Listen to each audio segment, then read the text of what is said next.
Hello friends, स्वागत आहे तुमचं पुन्हा एकदा बातचीत प्रोनो चॅनलमध्ये। तुम्ही जर कालचा व्हिडिओ पाहिला असेल तर तुम्हाला माहितीच आहे की आपण आलेलो आहोत हाडशी टेम्पल इथे। मंदिरात दर्शन घेतल्यानंतर आपण येतो इथे संत दर्शन म्युझियमला।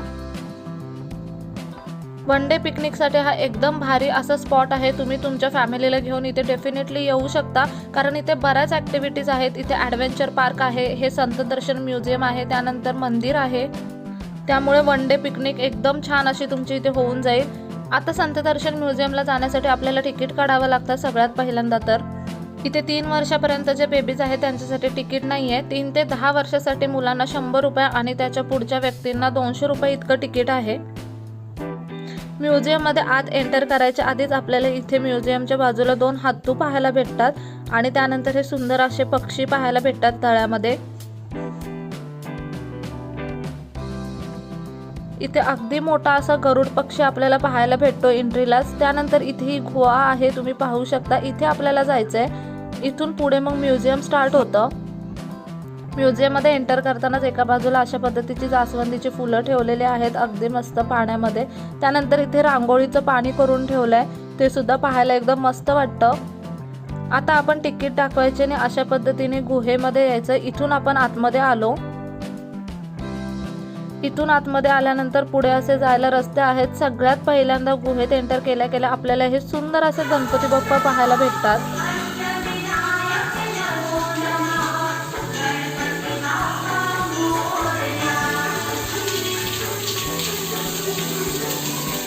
अतिशय मोठी आणि भव्य अशी ती गणपती बाप्पांची मूर्ती होती। त्यानंतर थोडंसं पुढे आलं की आपण इथे धबधब्यामध्ये येतो। अगदी सुंदर ओझरतं असं धबधब्याचं पाणी आहे इथे।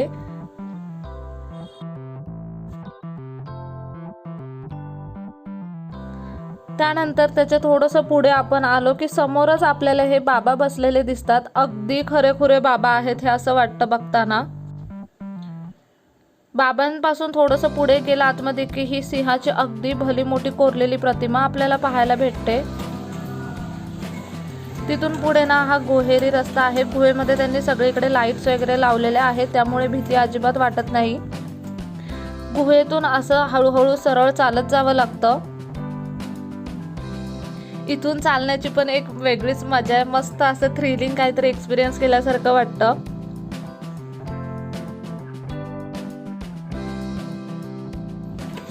एवढा मोठा टनल क्रॉस करून आल्यानंतर आपण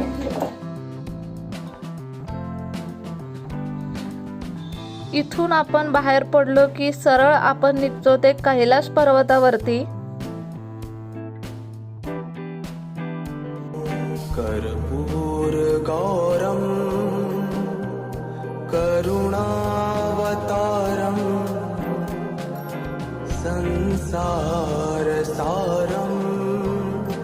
इथे कैलाश पर्वत बनवलेत आणि कैलाश पर्वतात शंकर बाप्पांनी नंदी बाप्पांची अगदी भली मोठी प्रतिमा बनवली आहे। त्यानंतर आता आपल्याला इथून पुढे जायचंय। इथून पुढे गेल्यावरती पुन्हा अशा पद्धतीने ही गुहा लागते आणि या गुहेतून आपण पुढे चालत राहिलो की आपण डिरेक्टली जंगलामध्ये पोहोचतो। ह्या जंगलामध्येच आपल्याला पुढे श्रावणबाळ पाहायला भेटतात। त्यांच्या आईवडिलांना काशीला घेऊन चाललेले श्रावणबाळ इथे आपल्याला पाहायला भेटतील।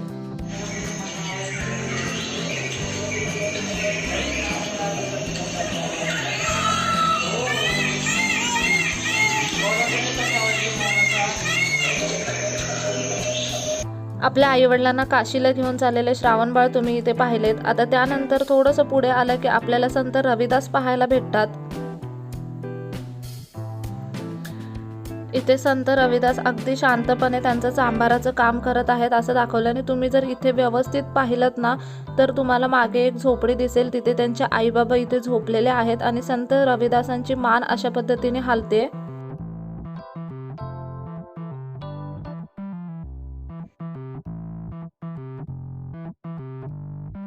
इथे ना त्यांनी प्रत्येक ठिकाणी अशा पद्धतीने बांध दिलेत, म्हणजे आपण जरी गुहेमध्ये गेलो तरी आपल्याला कळतं की आता ह्याच्या पुढे आपल्याला कोणता देखावा बघण्यासाठी जायचंय।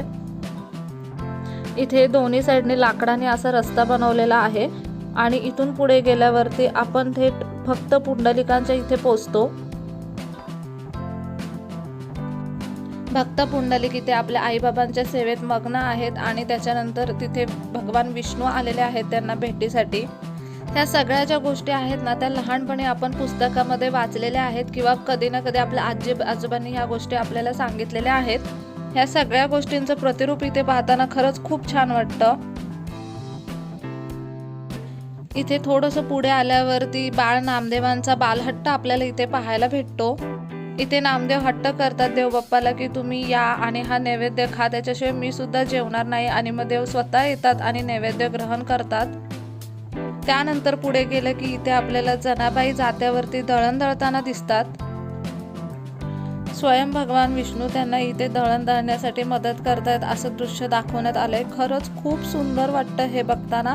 आणि तुम्ही इथे मागे पाहिलं का त्यांची भांडी वगैरे जशी काही खरोखरची भांडी, खरोखरचा संसार इथे मांडलेला आहे असं इथे दर्शवलंय. त्यानंतर पुढे आलो की आपण भेटतो मुक्ताई आणि ज्ञानेश्वरांना.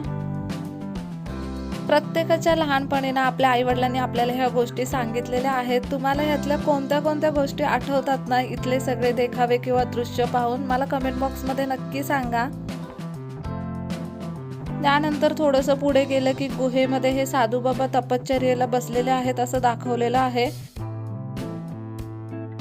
इथे बाजूला पूर्ण दगडाची गुहा बनवली आणि त्याच्यामध्ये साधू बाबा बसलेले आहेत. त्यानंतर थोडंसं पुढे आलं की आपल्याला इथे चांगदेवांचं गर्भहरण पाहायला मिळतं. संत ज्ञानेश्वरांनी भिंत चालून चांगदेवांचं गर्भहरण केलं होतं. हे आपण लहानपणी शाळेत बऱ्याच वेळा ऐकलं असेल किंवा तुमच्या आजी आजोबांकडून सुद्धा तुम्ही ही गोष्ट ऐकली असेल. टीव्हीला सुद्धा दाखवायचे आधी. त्याचा अतिशय सुंदर देखावा इथे त्यांनी साकारलाय. ह्या ज्या प्रतिमा त्यांनी इथे उभ्या केल्यात ना अगदी डिटेलिंग आहे त्यामध्ये सुद्धा. इथे चांगदेव ज्ञानेश्वरांची माफी मागतात असं दाखवण्यात आलंय.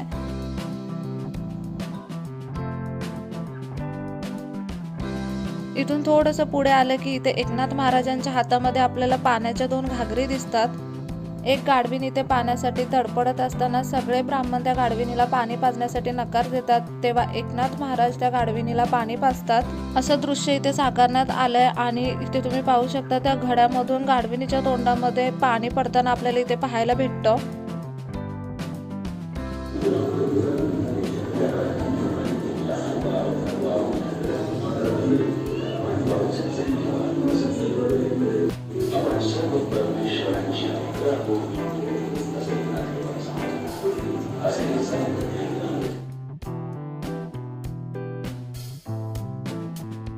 इथे संत एकनाथांच्या हातात आपल्याला हे बाळ पाहायला भेटतं.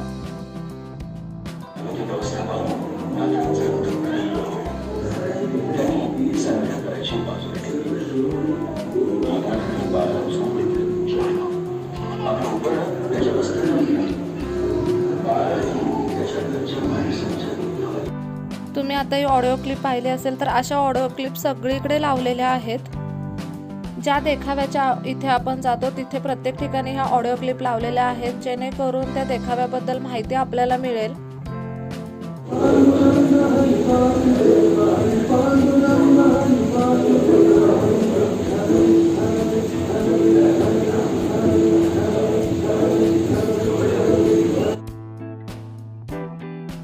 इथे गोऱ्या कुंभाराच्या घरी विठुराया स्वतः मडकी घडवण्याचं काम करतात असं दृश्य दाखवण्यात आलंय.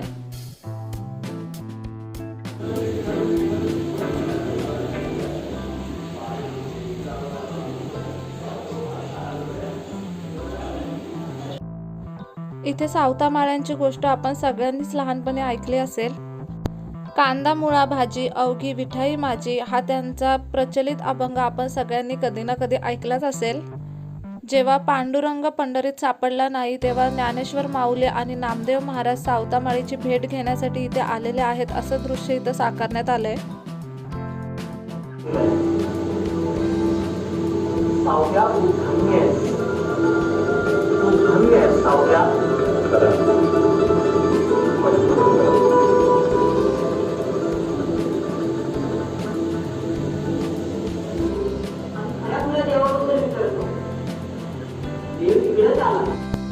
त्यानंतर थोडंसं पुढे आल्यावरती आपल्याला इतिहासाच्या पानामध्ये कोरलेले सोनेरी क्षण पाहायला मिळतात असं तुम्ही म्हणू शकता. भक्ती आणि शक्तीचा संगम म्हणजे आपले छत्रपती शिवाजी महाराज आणि संत तुकारामांची भेट आपल्याला या ठिकाणी पाहायला भेटते. छत्रपती शिवाजी महाराज आणि संत तुकाराम महाराजांच्या सुवर्ण भेटीचा क्षण सुद्धा इथे दाखवण्यात आलेला आहे. इथे येऊन हा देखावा पाहिल्यानंतर मनामध्ये एक वेगळीच भावना निर्माण होते. खूप जास्त प्राऊड फील होतं. त्यानंतर मग आपण तिथून थोडंसं पुढे जातो आणि आपल्याला हे विठ्ठलाचं दर्शन घडतं.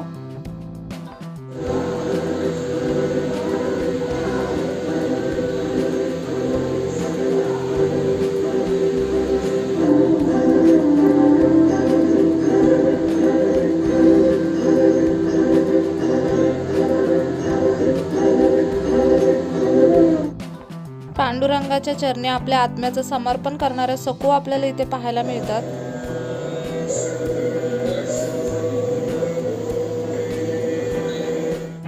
इथूनच पुढे गेल्यावर ते आपल्याला गजानन महाराजांचं दर्शन घडतं.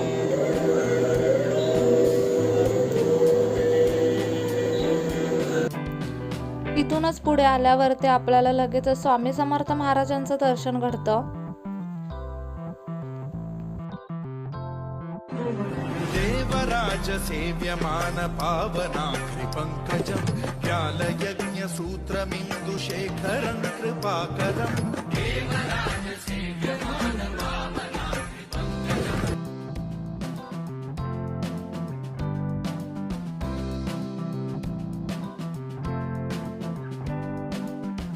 त्यानंतर थोडंसं पुढे आलं की इथे आपल्याला साईबाबांचं सुद्धा दर्शन घडतं.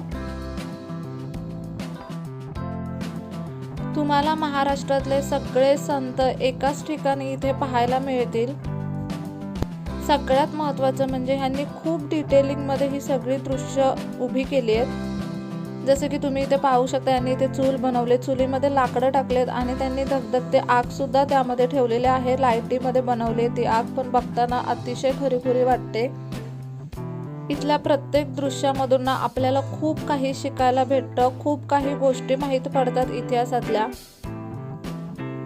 ह्या गोष्टी आपण बऱ्याच जणांनी आपल्या आजी आजोबांकडून ऐकलेल्या असतात. काही गोष्टी आपण शाळेमध्ये सुद्धा ऐकलेल्या आहेत. यातल्या काही संतांच्या गोष्टी तर आपण चित्रपट दृश्यामध्ये सुद्धा पाहिलेल्या आहेत.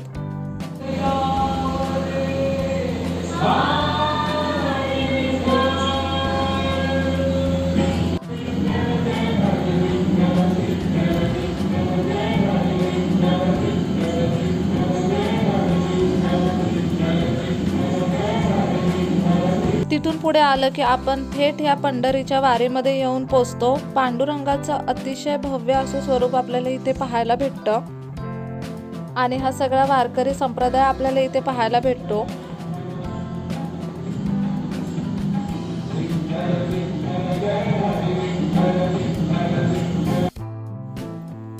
त्यानंतर इथे गुहेतून थोडंसं बाहेर आलं की आपल्याला इथे संत तुकाराम महाराज आणि संत ज्ञानेश्वर महाराजांचे अगदी भव्य अशा दगडात कोरलेल्या मूर्त्या पाहायला भेटतात.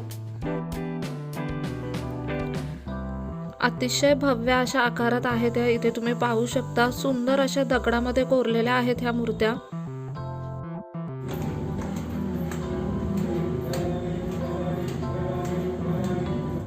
त्यानंतर ह्या गुहेतून पुढे जाताना तुम्हाला बरेचसे संत पाहायला भेटतील, थोर व्यक्ती पाहायला भेटतील, जे अशा पद्धतीने दगडामध्ये कोरलेले आहेत.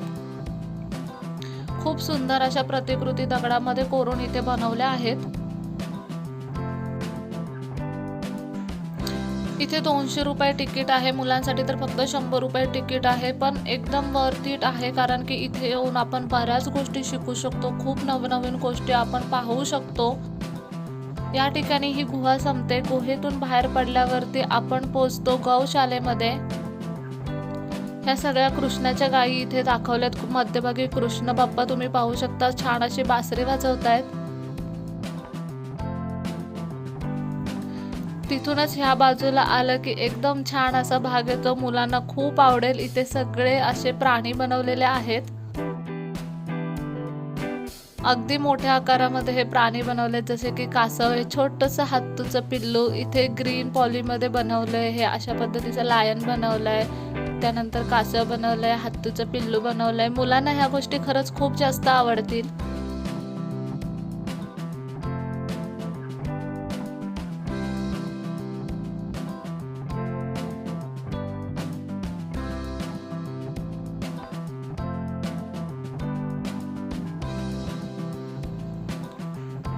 इथून आता आपण पुढे जातो. इथे तुम्ही पाहू शकता बऱ्याचशा गायी वासरं तुम्हाला इथे पाहायला भेटतील.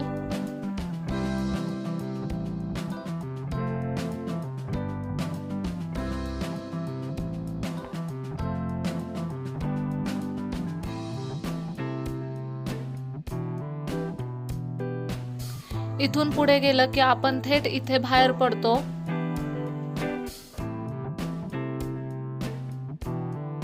इथे भिंतीवरती बऱ्याचशा थोर पुरुषांच्या प्रतिकृती कोरलेल्या आहेत आणि समोरच अगदी भव्य अशी साईबाबांची मूर्ती बनवली आहे. सफेद रंगामध्ये ही मूर्ती बनवली आणि खूप छान वाटते. त्यानंतर आपण पुढे जातो. इथे सुद्धा दगडावरती खूप छान छान अशा मूर्त्या कोरलेल्या आहेत.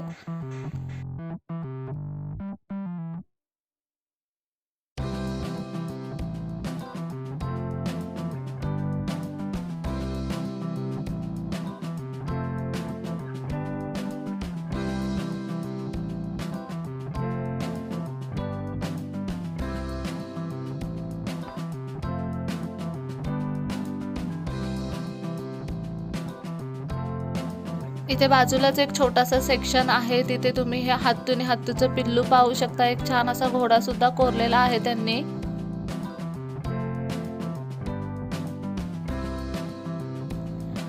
जसं की मी तुम्हाला म्हणाले होते, इथे ॲडव्हेंचर पार्क आहे, त्यामुळे इथे बऱ्याच प्रकारच्या ॲक्टिव्हिटीज सुद्धा करता येतात. इथे हे झिप लाईनिंग आहे.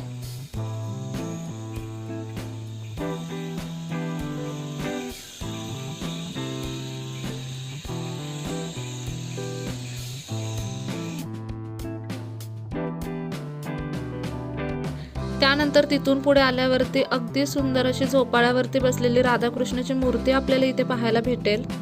श्री कृष्ण गोविंद हरे मुरारे, हे नाथ नारायण वासुदेवा.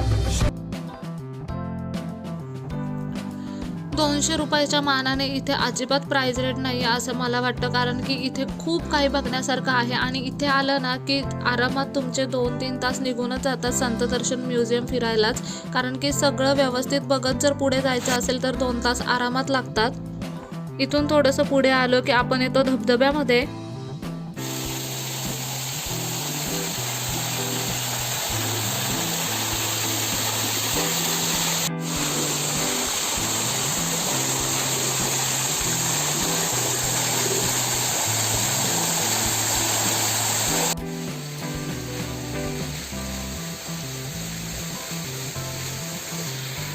आर्टिफिशियल धबधबे त्यांनी इथे बनवले आहेत आणि त्यानंतर बाजूलाच इथे छोट्या मुलांसाठी छान छान असे कार्टून्स बनवले आहेत.